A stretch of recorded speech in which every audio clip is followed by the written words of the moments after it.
Nós estamos no terceiro capítulo, ainda no começo do livro. Espero que vocês estejam lendo em casa, acompanhando o estudo, para que possam ter mais proveito, para que possam fixar melhor as lições. Aqueles que não leram ainda o capítulo, ainda pode fazê-lo, né, durante o decurso aí. Já passamos pelo capítulo 2. Capítulo 2. Não, esse capítulo é o 2, não o 3, não. Ah, é? Estou enganado, é? É que é o 2. Ah, tem razão, é. Capítulo 1, né? Assim fala a vida, né? No livro é o 2 mesmo, eu sou o esquema do ser. Ah, mas ali está escrito 3, mas é 2. É, eu fui no embalo da aula 3 e pus capítulo 3. É aula 3, está certo. Aula 3 está certo. É porque nós tivemos uma aula introdutória. É que nós tivemos uma aula introdutória, né? Esse aqui é aluno, está atento, né? É. Vamos dar nota para o Raimundo, né? Ganhou 10 hoje, eu sou Raimundo. Mas aqui está certo. Uma pequena distração, vocês me perdoem, tá? Então o Baldi está fazendo para nós uma introdução às suas revelações, preparando-nos o conhecimento para nos trazer informações indispensáveis. Então, nesse pequeno capítulo, o Eu Sou, o Baldi vai nos falar sobre o esquema do ser, que é o esquema de composição da criação, o esquema de composição do universo. Nós vamos ver que é muito simples esse esquema, mas ele é fundamental para nós entendermos como que as coisas estão constituídas. Nós não saberemos dizer exatamente o porquê, mas assim elas estão constituídas. E ao longo desta obra, Deus e o Universo, o Baldi vai nos fazer um convite que, pelo menos a primeira vez que eu vi este convite, eu me senti tocado por ele. Um convite muito carinhoso de Ubaldi, que ele diz assim: caminhemos juntos à procura de Deus. E ao ler essa pequena frase de Ubaldi, eu me senti tocado, porque de fato eu me senti conduzido por este Espírito na nossa procura, que é uma procura de muitas e muitas encarnações, não é? Nós estamos procurando pela nossa paternidade, queremos conhecer o nosso Pai, mas já faz tanto tempo que nós estamos perambulando pela vida, não é? E ainda não nos deparamos com o nosso Pai, né? Então a gente traz no fundo da alma uma certa angústia, uma angústia inata da alma, porque a alma precisa conhecer as suas origens, a sua paternidade, né? Nós precisamos abraçar aquele que nos criou, conhecê-lo para melhor amá-lo. E vivemos um certo paradoxo, que nós não vamos responder agora, mas eu acho que é um paradoxo muito importante, porque ele é completamente inadequado aos nossos sentimentos. Deus se põe de tal maneira distante, entre aspas, de nós, que Ele somente se nos apresenta quando nós crescermos e muito.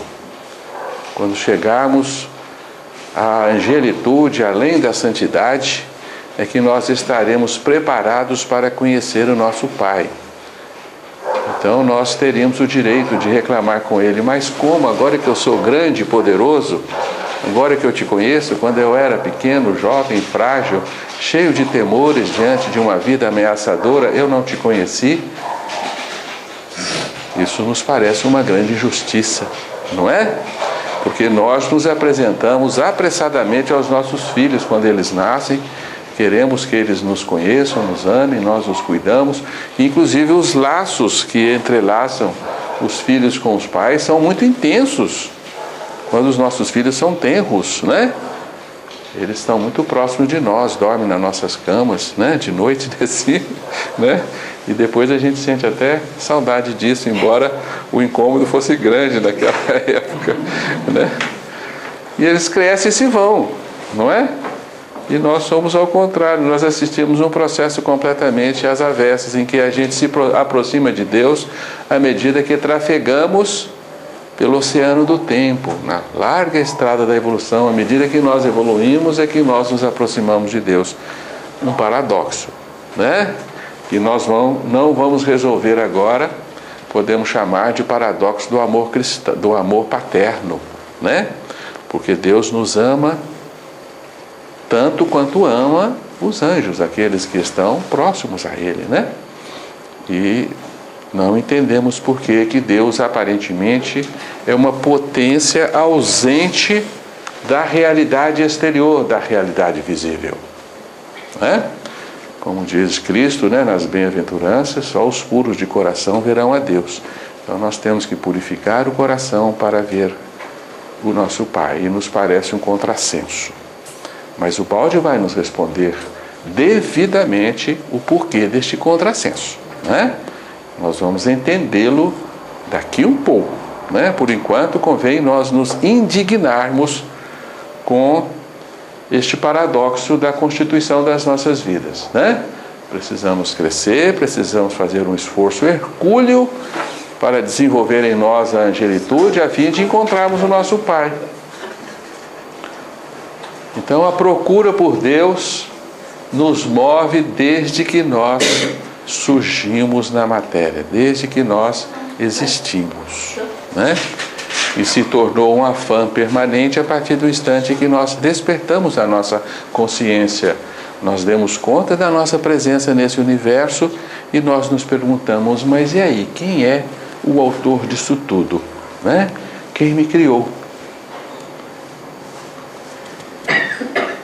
Então isso de fato é um dos grandes anseios que movem a nossa alma. Queiramos ou não, nós estamos à procura de uma série de realizações na nossa evolução, mas no fundo nós trazemos como a maior delas o nosso anseio pela nossa paternidade, né? Por isso dizemos que nós nos movemos por uma força teotrópica, né? Teo é Deus, tropismo é atração, né? Então nós temos um teotropismo positivo inato na nossa alma, porque nós precisamos de conhecer o nosso Pai. Por isso essa pergunta, essa frase de Ubaldi é tocante, né? Caminhemos juntos à procura de Deus. Então nós vamos terminar a leitura deste livro um pouquinho mais próximos de Deus do que estávamos. Pelo menos com a razão satisfeita dos motivos de por que Deus não está na minha vida como eu gostaria que tivesse, com uma presença contundente e exterior, né? Sabemos que Deus é uma realidade interior, e como deduziu, né, o Santo Agostinho e a Teresa de Ávila, né, que procuraram Deus durante a vida toda para enfim descobrir que Deus estava mais próximos deles do que eles imaginavam, né? Santo Agostinho fez essa afirmação, né? Afirmativa de que ele descobriu que tanto procurou Deus pela vida sem encontrar, e no fim da vida descobriu que Deus estava dentro dele, né? E Teresa de Ávila afirma que ela descobriu que Deus era mais íntimo dela do que ela mesma. Mas para nós Deus está num incomensurável infinito, né? A uma distância imensa dos nossos olhos, né? Deus reside no infinito. Essa é a concepção que até então nós temos de Deus, um Deus aparentemente apartado da nossa criação, que nos assiste de longe, né? Como alguém que está lá sentado nas estrelas, olhando os nossos destinos, as nossas peripécias pelo mundo. Então, vamos atender a este convite de Ubaldi, né? Acomodando no nosso coração esse carinhoso alvitre, né? Caminhemos juntos à procura de Deus, que é também um convite que fazemos a todos vocês. Caminhemos nós juntos à procura de Deus, né? porque juntos teremos mais chance de encontrar do que sozinhos, né? Porque a gente pode ir falando, tá aqui, vem por aqui, esse caminho é mais curto, aqui tem um sinalzinho que ele deixou aqui para nós, né? E juntos nós teremos mais chance. Então o Balde começa com um conceito que ele vai trabalhar mais adiante no livro com muita clareza, mas que já é lançado, é o conceito de transcendência e imanência de Deus. É um conceito da velha teologia, mas que de certa forma nós o abandonamos. O que quer dizer Deus transcendente e Deus imanente? É a primeira forma de nós nos aproximarmos de Deus. Entendemos que Deus é como se fosse uma potência indefinível, mas que tem duas expressões. Uma expressão que transcende a realidade e uma expressão que é a realidade. Porque nada pode estar fora de Deus, não é? Tudo está em Deus. Mas Deus não é a soma de tudo que existe. Deus é alguma coisa além, né? Então existe um Deus além da realidade e um Deus inserido na realidade. Nós chamamos de transcendência e imanência divina. Então o Deus transcendente é o Deus da teologia clássica, né? O Deus que está lá no céu, lá longe, né? É o Deus que está além da nossa realidade, que nos assiste de longe, né? E o Deus imanente é o Deus que está perto de nós, faz parte de nós, compõe a nossa intimidade, a nossa natureza. É o Deus imanente, né? É o namastê, não é isso? O Deus em mim, saúda Deus em você. Então todos nós temos Deus em nós. Mas Deus não é a soma de todos nós, é mais do que isso, né? Existe uma forma assim muito sumária, simplória de entender a imanência e a transcendência, é nós pensarmos nas nossas células. Pensa no seu dedinho do pé. Você é o dedinho do pé? Não, mas o dedinho do pé é você, porque ele dói se alguém pisar nele. E você cuida dele como se ele fosse você, não é? Tá certo? Então as nossas células estão em nós como se fossem nós. Nós somos imanentes nela. O nosso espírito está em todas as nossas células, né? Mas nós transcendemos o conjunto de células que nos faz. Nós somos algo além do que simplesmente um amontoado de células. Então eu sou um eu transcendente e um eu imanente, né? Então é como se nós fôssemos células do corpo de Deus. É claro que é uma comparação esdrúxula, mas é como se fôssemos, né, partes do corpo de Deus como seres imanentes, né? Mas Deus é mais do que a soma de todas as suas partes, de todos os seus componentes, né? Deu para entender isso? A gente fala que esse conceito, ele soma o monismo com o panteísmo. Vocês lembram do panteísmo, que é condenado pelas religiões? O panteísmo fala que Deus é apenas a soma de tudo que existe. Nada mais do que isto, né? E que você morre e cai nesse todo indistinto que é Deus, né? Que é a soma de tudo, é o Deus panteísta, que foi um Deus condenado, né? É um Deus que se identifica com a existência, com a criação. Giordano Bruno morreu, um dos motivos é porque ele dizia que Deus coincide com a criação, né? E a criação é Deus, e ele foi condenado como panteísta. Isso era uma heresia na Idade Média e era perigoso acreditar nisso, né? A gente morria se acreditasse nisso e apregoasse isso, né? Então o panteísmo, ele deu lugar a outra concepção monoteísta, que é aquela que acredita num Deus além da criação. É a concepção monoteísta, né? Então as nossas religiões são monoteístas. A gente acredita num Deus que está além, lá no céu. O pensamento oriental, ele já se firma mais no Deus panteísta, o Deus que está em tudo, né? A divindade em tudo. E nós chegamos à conclusão que as duas coisas são verdades. Se você somar o panteísmo com o monoteísmo, você tem a realidade, né? Tá certo, gente? Isso é muito bacana quando a gente junta as coisas, né, e constitui uma verdade superior, né? Então você tem uma tese e uma antítese, né? Panteísmo, monoteísmo. São duas verdades que se opõem. A verdade é aquela que une os dois, né? E nós vamos entender que todas as verdades são assim. Sempre que você tem uma verdade e você identifica uma oposição a essa verdade, quer dizer que aquela verdade não é a última, tá? A verdade mesmo é aquela que reúne as duas oposições, né? A própria física trabalha esse conceito, o Niels Bohr fala isso, né? Se uma verdade tem uma oposição, a genuína verdade é superior, é aquela que une os dois opostos. Então nós chegamos à conclusão de que o Deus monoteísta é a transcendência divina e o Deus panteísta é a imanência divina, né? Então, ai de nós se não existisse a imanência divina, nós estaríamos fora de Deus, não faríamos parte do campo divino, o que seria um absurdo, né? E nós não nos sustentaríamos, nós não existiríamos, a bem da verdade, né?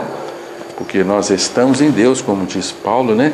Como peixes dentro do aquário. Esse é um conceito da imanência divina, é um conceito panteísta, né? E quando Jesus fala Pai nosso que estás no céu, é um conceito monoteísta, né?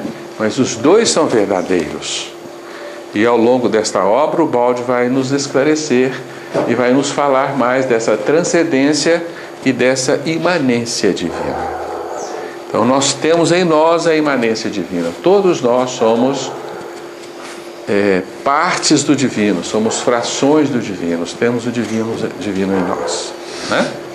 Mas há um pensamento diretor que está além de nós, né? E naturalmente que essa divisão é apenas uma divisão didática, porque você não pode separar Deus em duas potências, são duas potências absolutamente inseparáveis, né? A separação que estamos fazendo aqui é didática para compreendermos. Mais do que isso nós não entendemos, né? Tá claro?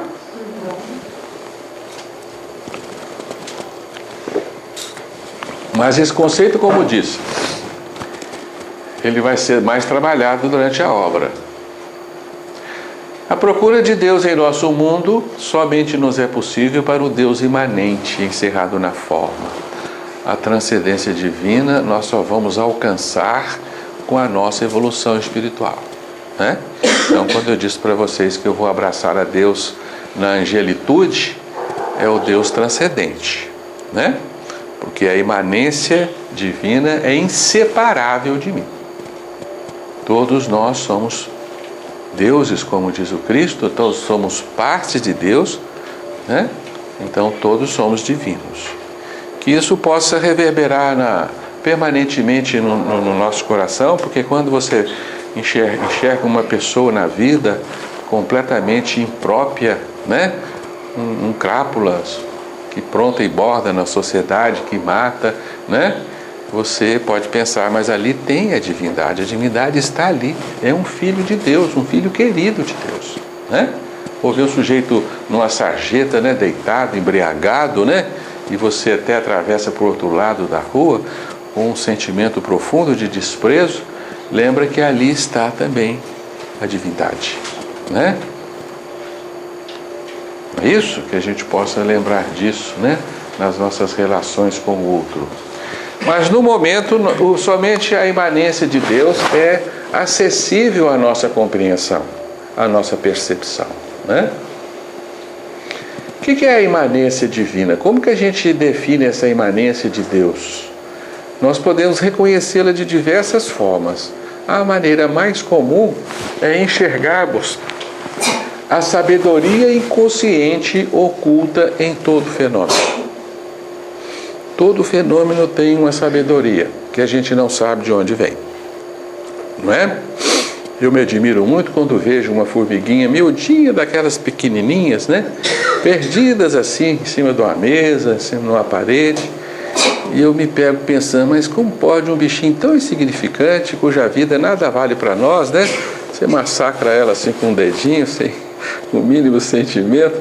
Mas quanta sabedoria existe dentro de uma formiguinha? É inimaginável, né? A sabedoria fisiológica, a sabedoria biológica daquele serzinho que sobrevive, sabe o que deve fazer, sabe voltar para sua casa, e que distância que está a sua casa daquele bichinho, daquele tamaninho, né? E é incrível como que ela dá conta de realizar as suas tarefas, né? Acho que nem cérebro tem um sistema nervoso rudimentar, né? Mas ela tem todo um sistema biológico vitorioso, né? Ela traz uma sabedoria que a gente não consegue alcançar. Não é verdade? Certa feita, nós vimos a reportagem de uma largata de silicone que o homem tinha criado, e o homem estava se gabando daquela largata de silicone. Aquela largata de silicone era feita de umas fibras elásticas que se contraíam quando recebe um estímulo elétrico. Então o sujeito fez uma largatinha com fiozinhos ligados num computador, de forma que o computador dava estímulos elétricos numa sequência própria para que a largatinha andasse. Eles encolhiam na sequência, estendiam na sequência, e aquele bichinho andava como se fosse uma largata, né? E tinha todo um programa de computador para fazer aquela coisa movimentar daquele jeito, imitando uma largata, né? E eu fiquei admirado, puxa vida, né? Quanta inteligência o homem teve que empregar para fazer um bichinho de plástico que anda como se fosse uma largata. E a largata mesmo, que anda com muito mais elegância e sabe muito mais coisas, né, do que nós imaginamos, né? Ela sabe tecer um casulo, ela sabe a hora que ela vai morrer, ela sabe destruir e reconstruir o seu corpo, né? Ela conhece bioquímica, claro, ela trabalha os alimentos com a sabedoria bioquímica, ela conhece anatomia, ela conhece fisiologia, ela conhece umas... E a defesa? Né? As defesas. Então, existe uma sabedoria na natureza que é realmente intrigante e que o homem chama de simplesmente instinto. E alguns mais malucos querem que acreditemos que isso vem do DNA, né? Que é uma criação de átomos de carbono, hidrogênio, oxigênio, nitrogênio, que esses átomos se entenderam e criam uma inteligência na vida, né? Isso é a grande fábula do século XX, a fábula da ciência, né? E acreditar nisso é como acreditar num milagre. E não sei como que as pessoas ainda chamam isso de ciência, né? E de mentes avançadas, né? Que acham que quem acredita na existência de forças ocultas e divinas está dotado de um pensamento infantil, né? Pensamento impróprio. Eu vou matar por ninguém agora, eu vou lembrar. Só falou, não mata não. Não mata não. Não mata não, porque... Não mata não. O esforço. Fala que esse Deus é um pensamento diretor, né? Pensamento, é o psiquismo diretor que ele chama, né? Oi? É através da imanência que se concebe a transcendência? Seria, Você, né? Falou que não tem como a gente acreditar em entender a transcendência, entender Deus, né? A transcendência é a divindade em si, né? Não seria através da imanência? Através da imanência você faz uma projeção do que é a transcendência divina, né? Então todo fenômeno, seja vivo ou não, porque os fenômenos físicos também fazem parte da imanência divina, né? Tudo é feito de uma substância pensante e sabe executar o seu trabalho. Então nós vamos entender que tudo no universo é inteligente. Tudo é feito de uma substância imanente que provém da divindade. Isso está no átomo, está na molécula, está no cristal, né? Está nas rochas, está nos seres rudimentares, né? Está no animal, está no hominal e assim por diante. Essas vegetal, quanta sabedoria, né? Então existe uma substância pensante, né? Que substância é? Nós já andamos falando isso aqui em outras oportunidades. Essa substância não se define, né? A substância é a parcela da divindade que existe em tudo, né? Que se faz energia, se faz matéria, se apresenta como um átomo, mas se apresenta como tudo que existe também, como as energias, como seres pensantes. Essa substância é incriada, essa substância faz parte da divindade. É uma parcela do campo divino, né? Então, se você for perguntar de que está feito tudo que existe, uma pergunta que a ciência não sabe responder, né? Porque quando a ciência tenta responder essa pergunta, ela fala, tudo está feito de átomos. E os átomos estão feitos de quê? Estão feitos de partículas rodopiantes. As partículas que são prótons, elétrons e nêutrons são feitos de quê? São feitos de partículas menores, chamadas quarks, né? E os quarks são feitos de quê? Os quarks são quarks. São feitos de quê? Né? Essa é uma pergunta proibida, né? A ciência trata isso como uma pergunta proibida. Você não tem como responder os quarks são feitos de quê. A ciência chega à conclusão que são pacotinhos de energias. As energias são feitas de quê? Aí a ciência fala assim, para de perguntar, menino. Para de perguntar que isso não é assunto para você. O homem não dá conta de entender qual que é o substrato da realidade. O Baldi chamou o substrato da realidade de substância, que define por si só, né? Então, substância é uma parcela da divindade, é um quantum da consciência divina que forma tudo que existe. E como tal, ela traz em si a inteligência como um de seus atributos, né? Por isso, tudo que constitui o nosso universo é inteligente. O átomo é inteligente, né? As forças que formam a realidade física são inteligentes. A ciência, inclusive, deduz formulações matemáticas para estas leis, não é? As leis fenomênicas, leis físicas, são todas inteligentes. São feitas de equações matemáticas, né? E a própria ciência não para se perguntar, mas por que as leis se expressam em equações tão inteligentes? Quem faz a inteligência das leis universais, né? Aí nós só ficamos com uma informação muito interessante que está em André Luiz, né? Somente a inteligência é capaz de produzir efeitos inteligentes, né? Desde Galileu falou, Galileu foi um dos primeiros a descobrir isso, né? Ele dizia assim, a natureza está escrita na linguagem das matemáticas, né? E a partir daí a ciência se gaba de deduzir as equações matemáticas dessas leis, mas ela não tem a humildade suficiente para se perguntar quem fez a inteligência matemática das leis, né? Mas nós sabemos que é a substância pensante que está impregnada em tudo que existe. Então a criação é extremamente inteligente em todos os níveis em que ela se expressa. Por quê? Porque aí está a imanência divina, aí está a inteligência divina em ação permanente no nosso universo. Então, se o nosso universo não estivesse movido e sustentado pela inteligência divina, ele se esfacelaria, ele não existiria.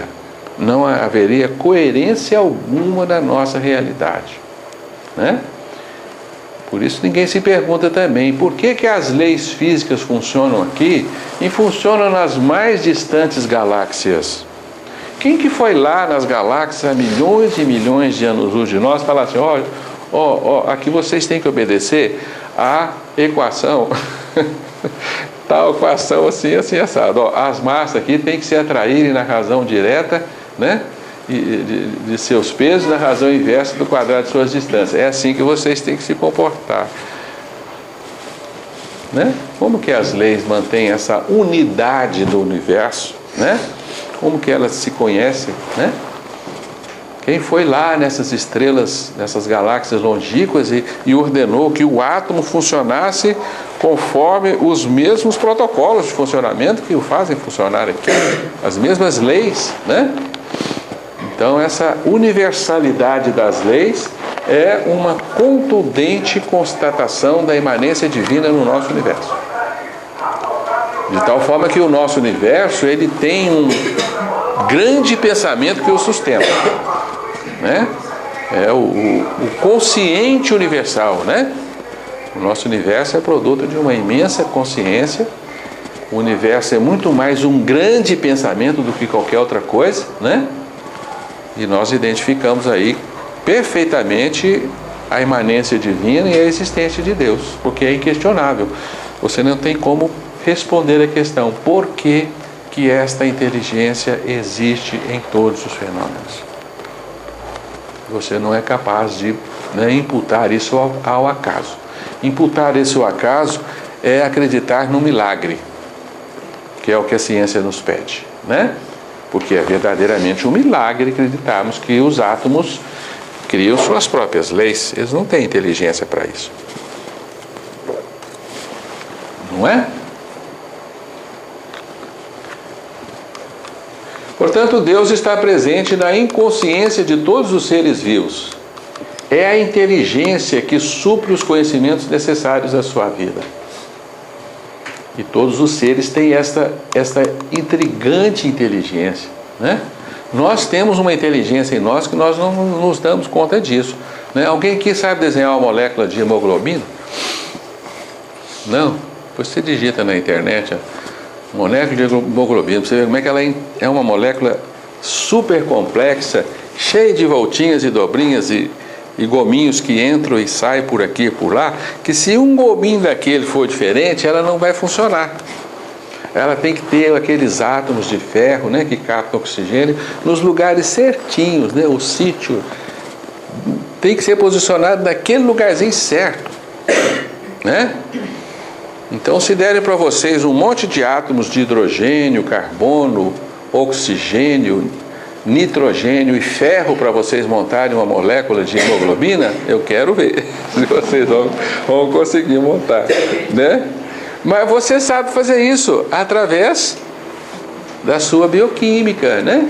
A sua alquimia, uma verdadeira alquimia, porque essa inteligência está impregnada nas nossas células, né?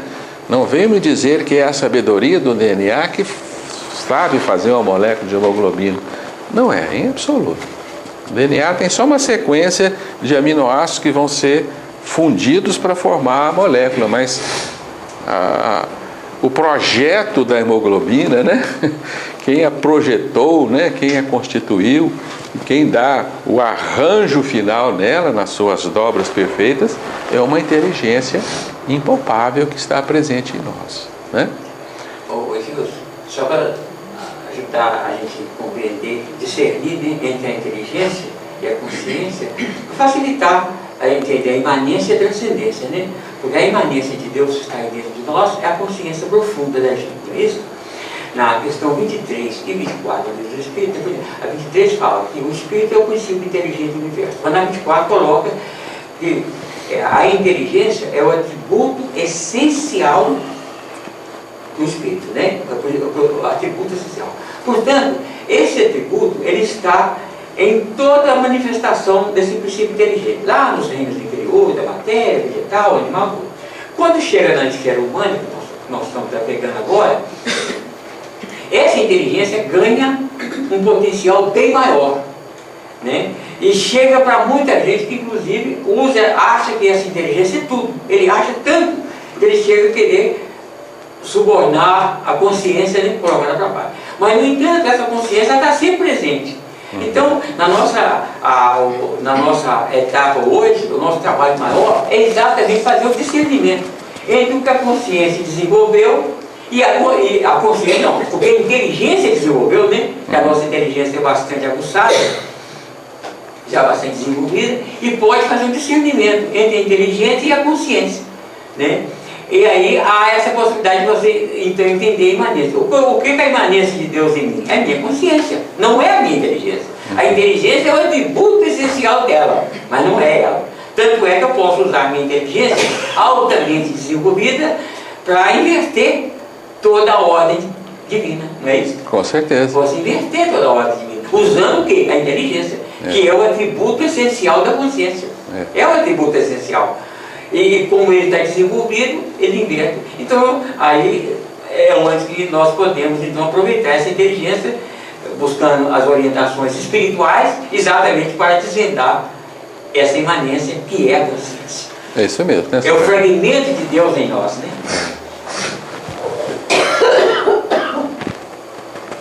É isso mesmo, Raimundo. Eu agradeço a observação do senhor. Onde é que nós estamos? Aqui, né? Não. Antes aí. Não. Aí. Então, nesse inconsciente profundo, né?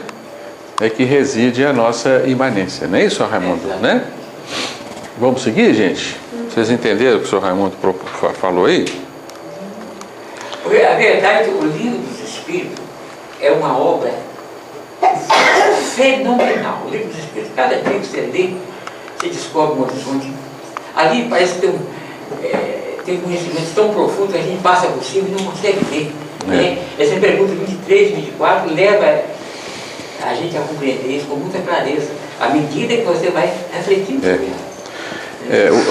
A questão é que os leitores, né, os espíritas, leitores do Livro dos Espíritos, em decorrência naturalmente do pouco alcance da nossa compreensão, nós somos levados a deduzir que o princípio inteligente é um atributo do espírito. É como se a matéria não tivesse o princípio inteligente, né? Isso é uma compreensão que nós estamos julgando incompleta, porque aqui nós estamos falando que a inteligência é inerente a todo fenômeno. A inteligência está no átomo, assim como está no espírito, né?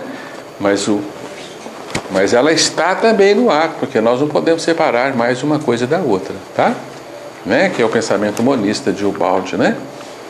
Tá certo? Mas o assunto não deve caminhar por aí. Vamos seguir aqui o que o Ubaldi está nos dizendo, né?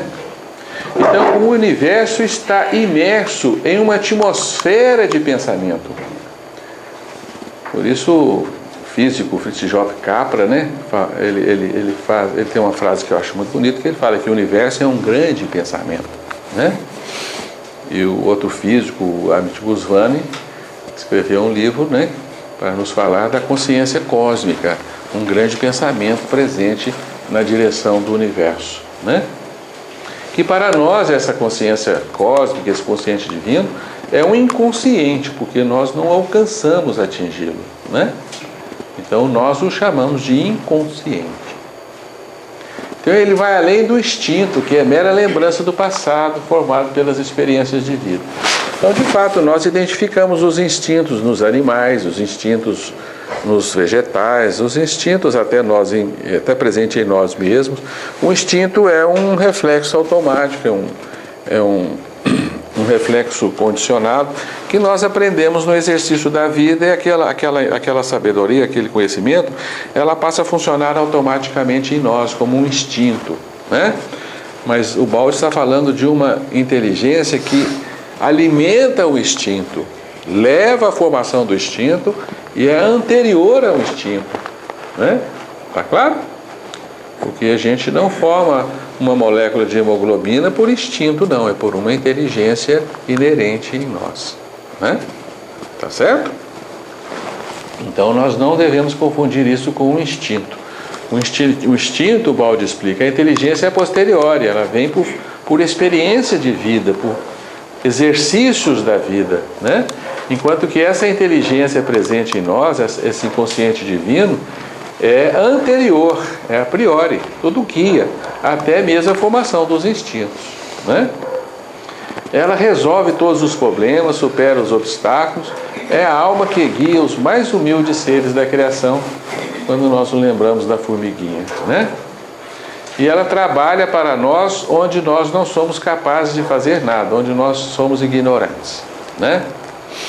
Ninguém sabe absorver, né, um pedaço de alimento, fracioná-lo em constituintes básicos, depois remontá-lo, né, na síntese biológica. Ninguém aqui sabe como é que se constrói um hormônio que nos mantém vivos, né? E todos os hormônios que funcionam em nós e nos mantêm íntegros biologicamente. Então temos essa inteligência aí conosco, que faz por nós onde nós somos completamente ignorantes, né? Por isso a gente deveria estar permanentemente agradecidos a essa inteligência presente em nós 24 horas por dia, todo instante, né? Fomentando todo o funcionamento biológico que nos sustenta, mas também sustentando a nossa consciência, sustentando o nosso ser, né? como um verdadeiro fogo que alimenta o nosso ser e nos dá a sensação de existir. Então Deus está presente em nós permanentemente, né? E esse inconsciente universal, essa inteligência que está, inclusive, adaptada a cada fenômeno, para que cada fenômeno exista dentro dos seus limites próprios, execute a sua função e seja um sustentáculo para a existência de outros fenômenos do universo, né? Essa inteligência íncita, inerente a todos os fenômenos, o Baldi a chama de um eu sou máximo da criação. Então aqui nós vamos nos deter um pouco nessa expressão aqui, eu sou. É uma expressão de difícil definição, mas ela vai traduzir algo importante para nós daqui para frente. O que é o eu sou?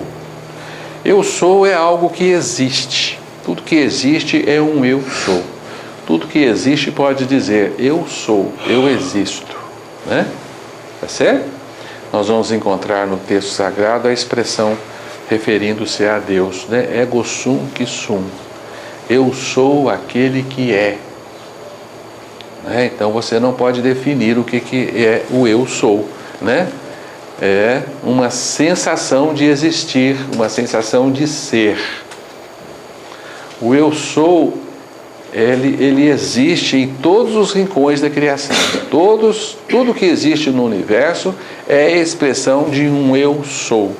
O universo é uma multidão inconcebível de eus sous. Eu sou.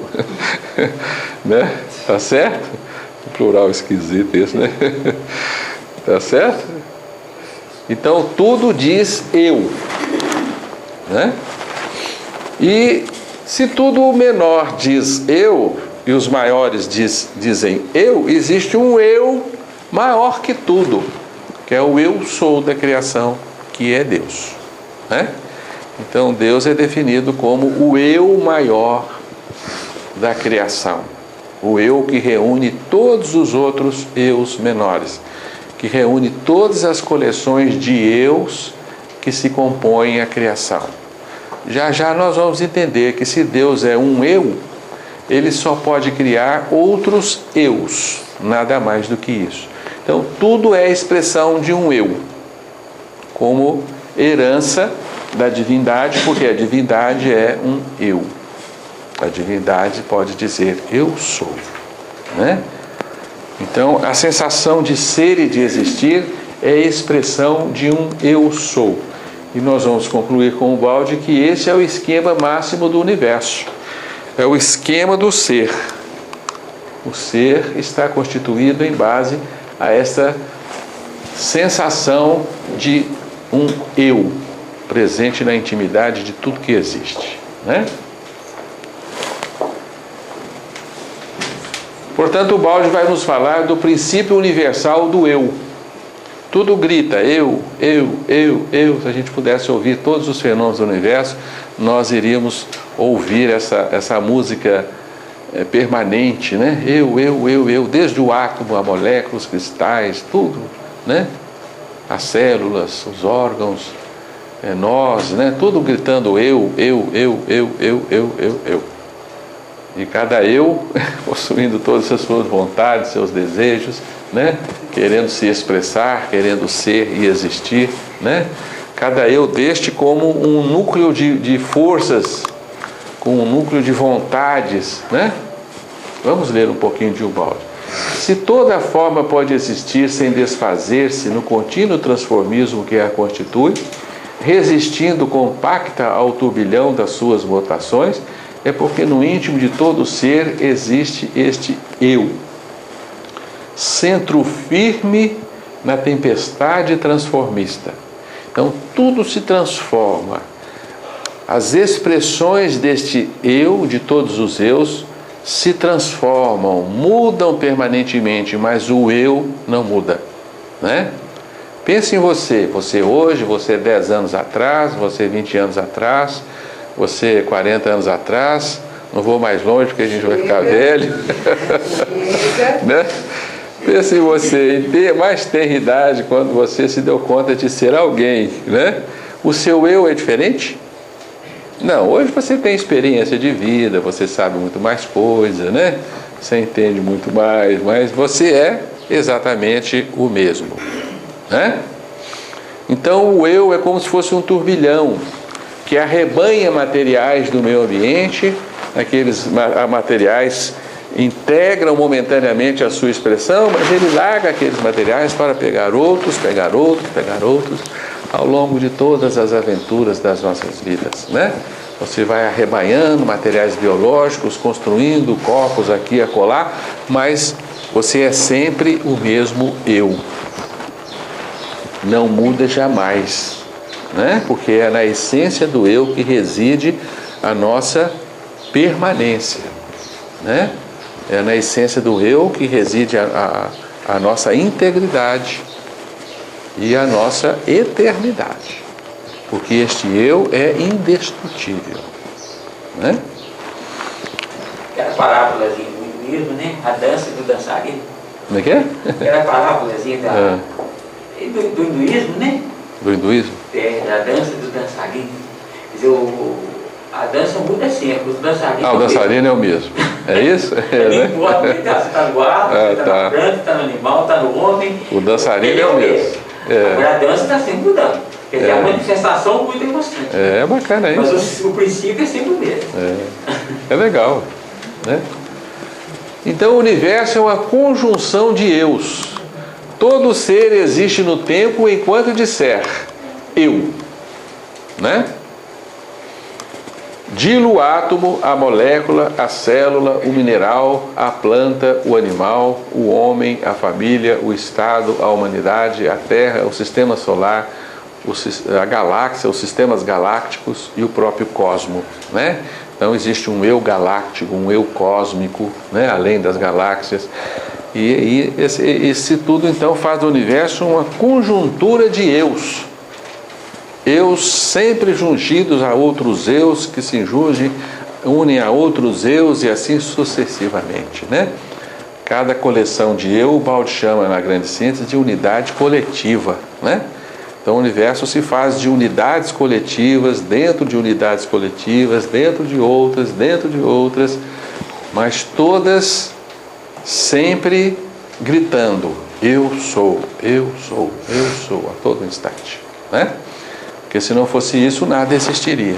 Tudo existe porque tudo é expressão de um eu, né? Então a gente vai enxergar o universo agora como uma colcha de eus a se expressar em todos os níveis, desde o átomo até o cosmo, né?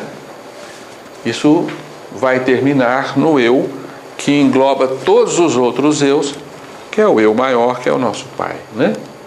Que é o eu sou o máximo do universo. Então este é o modelo, este é o esquema fundamental do universo. O universo está esquematizado assim. A unidade fundamental do universo é o eu sou. E tudo é reuniões de eus sou, né? De um polo a outro do ser, tudo é constituído segundo esse princípio, que é lei fundamental. Então esse é produto de uma lei, né? O que é o eu? O eu é uma individuação da substância divina. Cada indivíduo que diz eu sou, ele é uma parcela de Deus, né? Ele é Deus, mas é uma expressão individualizada de Deus. Então, só existe Deus, tudo é manifestação de Deus, né? E o eu sou, a gente vê o eu sou como um presente de Deus. Deus dá à sua própria substância a capacidade de sentir-se um ser à parte. Nós somos individualizações, a gente chama de individuação, né? Nós somos individuação da divindade. Então você passa a ter uma sensação de ser como se você fosse independente do eu maior. Mas isso é um presente de Deus. Deus dá isso por amor a nós. para que a gente possa ter essa sensação que só Deus experimenta, que nós passamos a experimentar à medida que fomos criados. Eu sou, né? A gente acha que isso é tão banal, gente, você falar assim, eu sou, mas vocês vão levar esse exercício para casa, vão pensar o que é isso, você poder falar, você ter essa capacidade de se individuar, de ser uma pessoa, um indivíduo, alguém nesse universo. Isso é algo extremamente fundamental e importante. Porque se você começar a pensar nisso, você vai chegar ao amor de Deus. Você vai entender que você é a expressão do amor de Deus. O amor de Deus te deu essa possibilidade de você ser um eu, né? Ser alguém nesse universo. E a gente tem que agradecer a todo instante por nós existirmos, né? Existimos os eus que nos acompanham, né? Sem os quais também não haveria razão de nós existirmos, né? Deus, esse sou que está no presente, quer dizer que é atemporal, porque não tem passado nem futuro? É isso? Ele só tem presente. O ego sum que sum é isso, né? Ele é eu sou aquele que é. Ele não tem futuro nem passado, né? Ele não será e nem foi. Ele é permanentemente, né? Na nossa realidade nós vivemos a ilusão do tempo, né? E nós criamos um passado e um presente, e um futuro, um futuro e um passado, né? Mas na verdade o eu sou é presente, é um presente eterno, né? Então cada ser é uma individualização do consciente divino, por isso se manifesta como um eu. É o ponto central de todos os seres. Então o eu sou é o eixo motor de cada indivíduo do universo. E é inconcebível isso, né? O eu muda, se transforma, e isso é o que eu estou pensando. Então, ele se transforma e ele vai fragmentar e vai gerar nessa transformação infinitos outros eus. Está errado? Eu acho que está. Então me esclarece. Nós não entendemos muito bem isso não, mas o eu não se transforma, o eu é impermanente, o eu é um só. Você transforma, você é capaz de transformar as manifestações do seu eu, as vestes do seu eu, até mesmo vestes de personalidade, mas o seu eu não muda nunca. Quando eu pensei nesse eu que eu estou comentando com você, eu não pensei na minha intimidade, eu pensei na forma. Então, um passarinho, ele vai morrer, ele vai transformar em uma série de outros fragmentos de moléculas, seja o que for, e cada um desses fragmentos torna-se um novo eu. Não, está errado, né? Eu acho que está errado. Eu acho que eles... Rogério? Você está confundindo a matéria com o eu que ele está falando. São duas coisas distintas. Eu acho que nós somos uma reunião de eus menores. Esses eus menores também são indestrutíveis. Estejam compondo provisoriamente o nosso corpo ou não, são outros eus, né? Mas quando a gente começa a pensar nisso, a nossa mente fica um pouco embaralhada, sabe? Né? Então é uma identidade permanente dentro do transformismo. Quer dizer, é uma identidade que ela é uma identidade que nos localiza, nos conceitua, nos posiciona, e apesar do transformador, ela está sempre do eu sou. Então é uma identidade. Isso mesmo. E é muito difícil de nós definirmos o que é esse eu sou, sabe? Mas é isso que nos liga a Deus. Porque isso é parte de Deus, isso é Deus. Isso é a substância de Deus. Tem uma colocação de Ubaldo que a gente entender, não se está na grande síntese mesmo, o eu é um centro de convergência da substância divina. Esse centro, ele conscientiza cada vez mais. Então o centro, ela falou divide, não divide. É o centro, ele é sempre, o eu sou, é o centro de convergência. Ele é indivisível. E ele conscientiza de si mesmo cada vez mais. Então evoluir, na verdade, evoluir não é somar. Evoluir é expandir o centro. Expandir o centro, atraindo a convergência.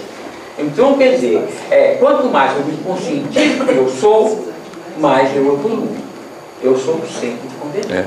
Então eu não divido, eu amplio, eu abro. Na realidade, existe em nós uma parcela que não tem como ter mais consciência de si, porque já é a consciência plena. O nosso eu superficial é que vai cada vez mais tomando consciência de nós mesmos, né? Nós somos um eu que estava meio perdido, né?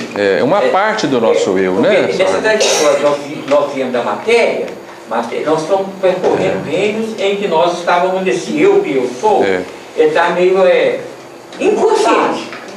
Embotado, Então a gente está despertando. Tanto é que quando a gente fala que está evoluindo, ele está acordando com a realidade do que eu sou. É a parte contraída do nosso eu, né? Exatamente. Então vamos descontraindo, né? Nós vamos ter oportunidade de conversar mais sobre isso, que é complexo, né? Mas aqui a gente está só lançando as ideias, depois a gente vai continuar a trabalhar esses conceitos, né? Então este é o esquema fundamental da criação. O eu, centro de todo o ser, a única coisa que se mantém constante nele, a identidade absoluta de tudo que existe, né? Então tudo no universo pronuncia esse cântico sublime, eu sou, né? E a grande sinfonia da criação é um repetir desta temática central, todos dizendo eu sou. O universo então é um esquema de eu sou, é um edifício de eus. O universo é um edifício composto de infinitos eus, que de um eu central do todo se pulveriza hierarquicamente descendendo para eus sempre menores. Sem este eu, tudo se perderia no contínuo transformismo, né? Tudo se fragmentaria num desacerto, num desacordo de tudo. Então, tudo que existe é de mesma natureza. Tudo que existe é manifestação de algo essencialmente idêntico para todos. Embora em um seja um átomo, em outro seja uma molécula, em outro seja uma célula, em outro seja um ser humano, etc., né? Mas em essência são todos a mesma coisa, né? São só expressões diferenciadas evolutivamente de uma única realidade existente, de uma única partícula que existe, uma única parcela que existe, que são os eus que formam o universo, né? O eu é a individuação da divindade, é a mesma divindade particularizada num eu, aparentemente apartada da divindade, mas que jamais pode se desgrudar da divindade, né? Então, por isso a gente chega a essa dedução aí, né, baseada em Descartes, né? Penso, logo existo. Mais do que isso, né? Eu me individualizo, logo eu existo. Eu posso dizer eu sou, logo eu existo, né?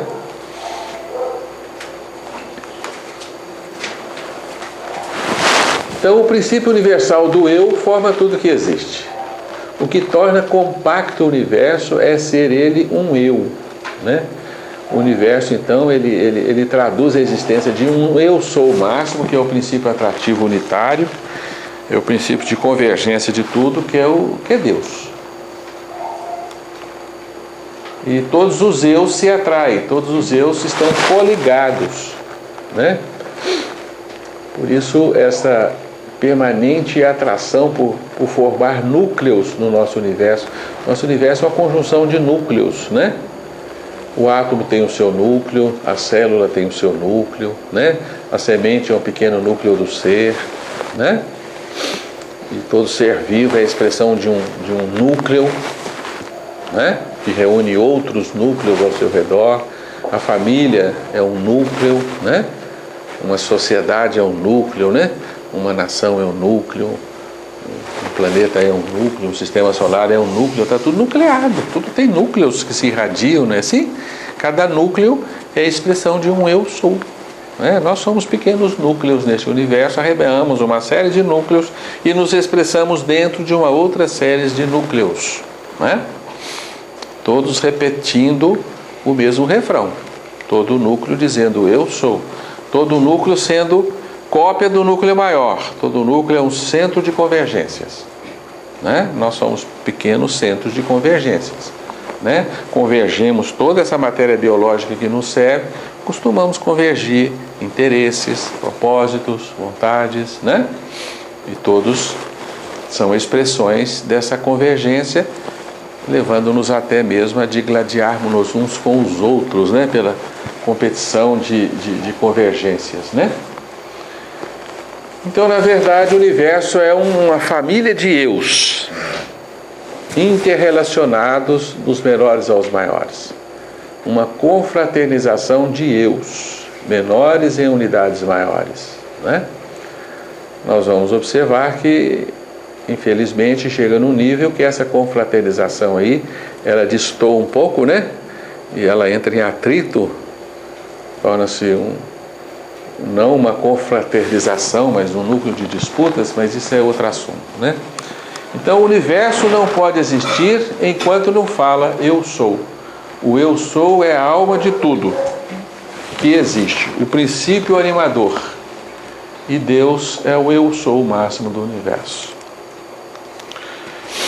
Eu sei que essas definições que o Baldi nos traz parecem simplórias, é por vezes difícil de nós penetrarmos ainda em definições mais profundas, mas aprofundar nesse entendimento do que eu sou ainda é inacessível à nossa razão atual, né? A ciência, pesquisando, penetra no pensamento de Deus, busca a ideia diretriz, a alma de tudo. Então, quando a ciência descobre uma lei, ela está descobrindo o pensamento de Deus expresso naquele fenômeno, né? Quando a ciência identifica a constituição de qualquer fenômeno, desmonta aquele fenômeno e entende como é que ele se compõe, ela está, na verdade, descobrindo expressões do pensamento de Deus, né? Ela que ainda não tem a humildade bastante para reconhecer isso, mas nós entendemos, né? Que tudo traz uma ideia diretora, o Baldi chama na grande ciência de psiquismo diretor, que é a expressão da inteligência divina, né? Então nós podemos encontrar Deus parcialmente, né? Não é um encontro definitivo, mas podemos encontrar Deus em tudo, né? Porque tudo nós veremos Deus agora, né? Teve uma palestra do Divaldo que ele falou uma frase que me chamou a atenção. Ele falou assim: eu sou feliz porque eu conheço meu interior. Eu me conheço assim. Quem falou isso? O Divaldo. Ele falou assim, simples assim: eu sou feliz porque eu conheço meu interior. Será que ele quis dizer que ele conhece o eu dele? Acho que não. Nenhum ser humano atingiu essa profundidade, né? Ainda estamos na superfície. Esse eu, então, seria digamos assim, uma coisa bem superior. É um rascunho desse eu que desse ele atingiu alguma profundidade de si mesmo, mas não a essência. A essência divina. A essência divina está muito longe, né?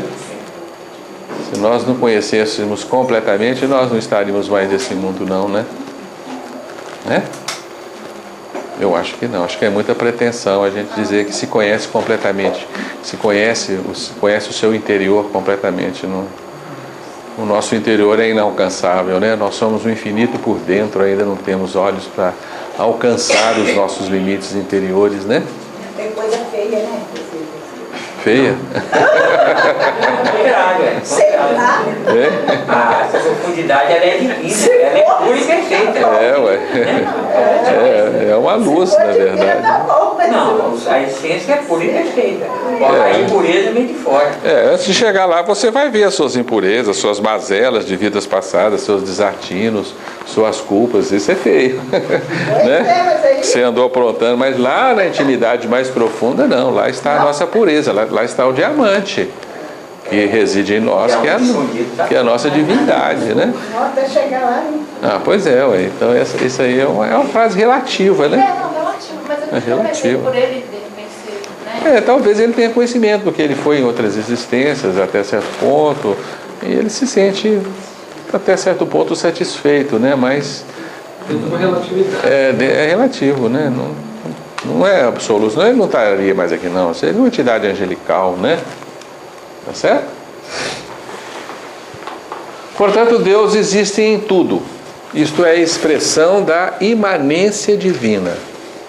Né? Nós já entendemos que Deus verdadeiramente é mais do que a coleção de tudo que existe. Porque Deus vai além, né? Tá certo? Já entendemos isso.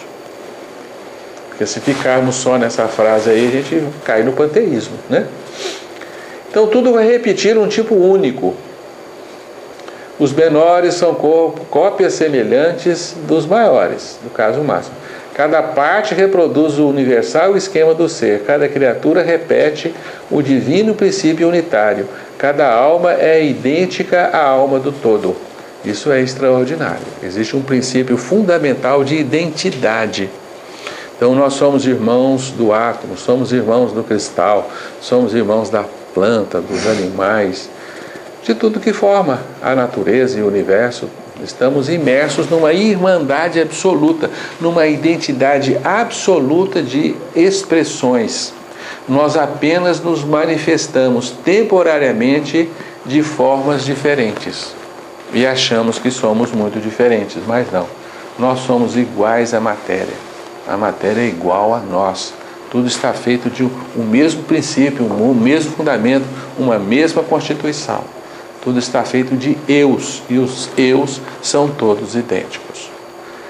Né? Nós somos iludidos pela aparência destes eus, porque em essência são todos iguais. Né?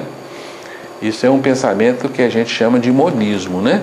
É um pensamento que dá uma unidade ao todo, porque tudo é uma coisa só. Tá claro? Isso é um avanço filosófico e teológico, né? É um pensamento avançado que o Balde nos traz e que a gente não tem como nos evadirmos dele, porque Deus não iria criar coisas diferentes dentro de si mesmo, porque tudo é feito da sua substância. A sua substância é uma só, né? Ele não poderia formar uma matéria bruta totalmente diferente de um ser vivo como coisas distintas e inconciliáveis. Não, tudo é uma coisa só, né?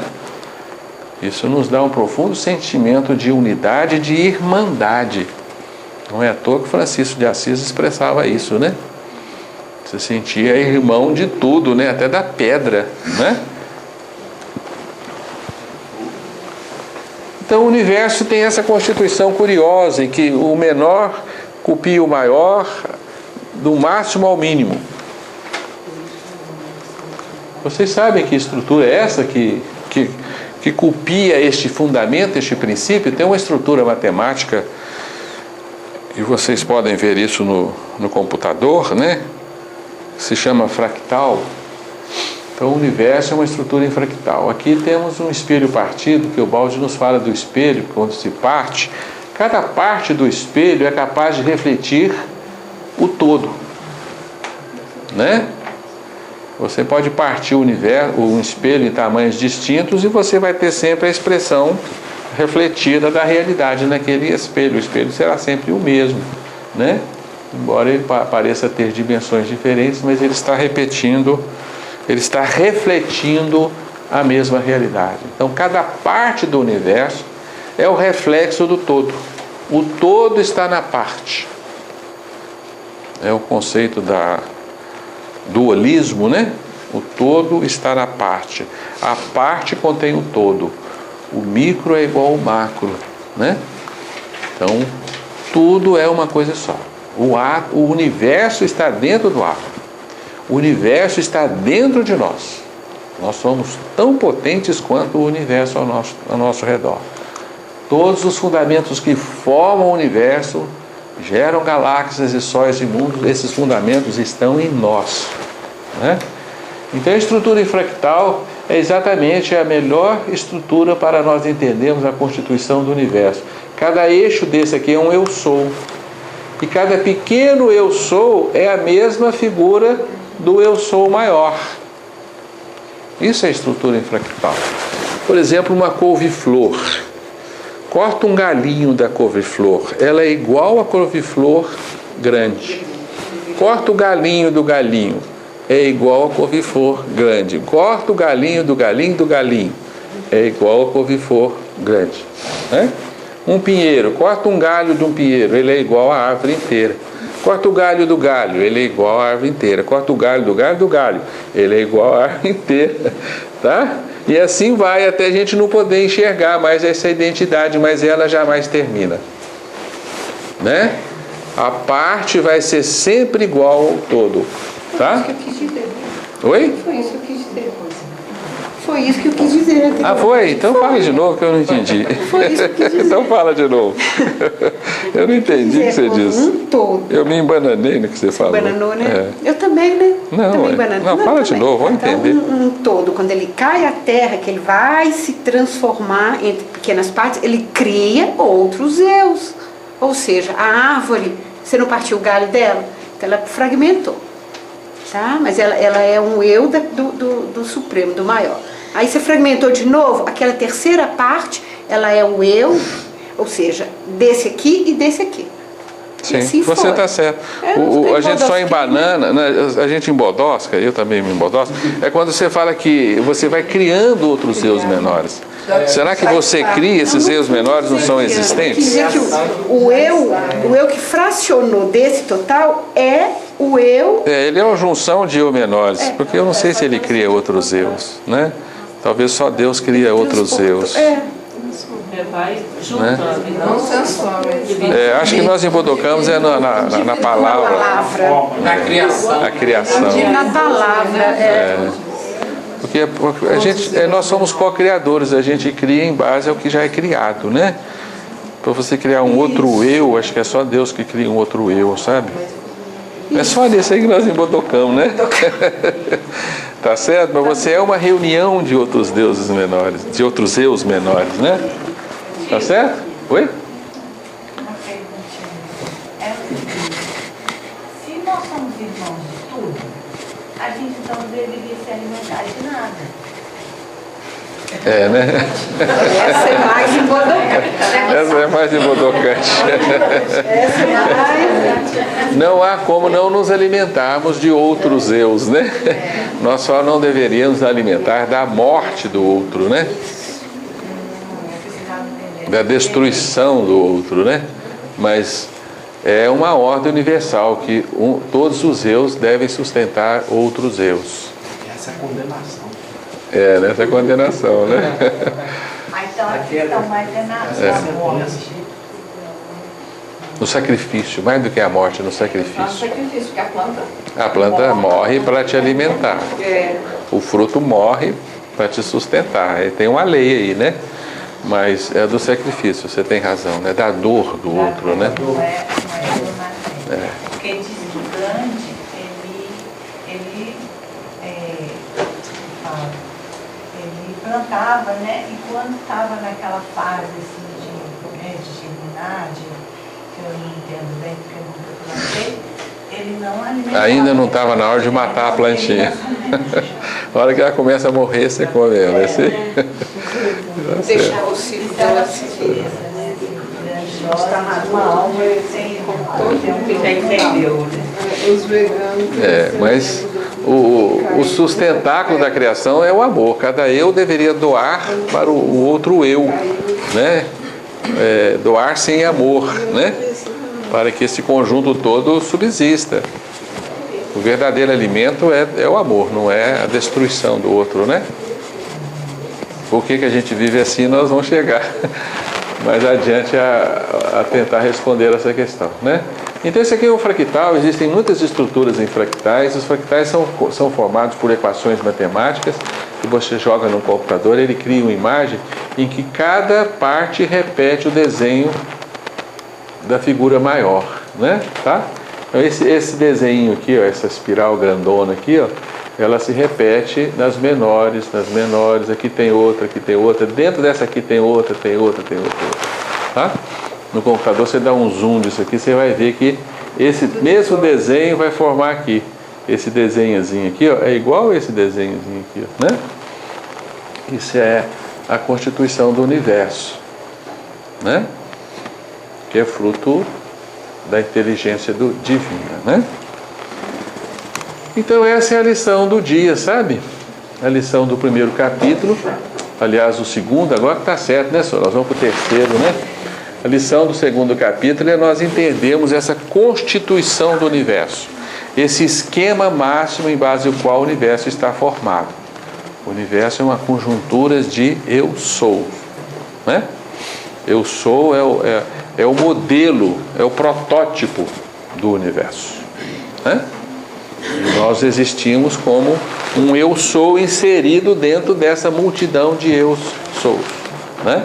E toda essa multidão de eu sous está inserida dentro de um eu sou maior que é Deus, né? Deu para entender? Deu para ter essa concepção? Mas é importante, repito, dentro desse conceito, nós entendemos que tudo é uma coisa só. Tudo é expressão de uma coisa só, que é a substância divina. Tá?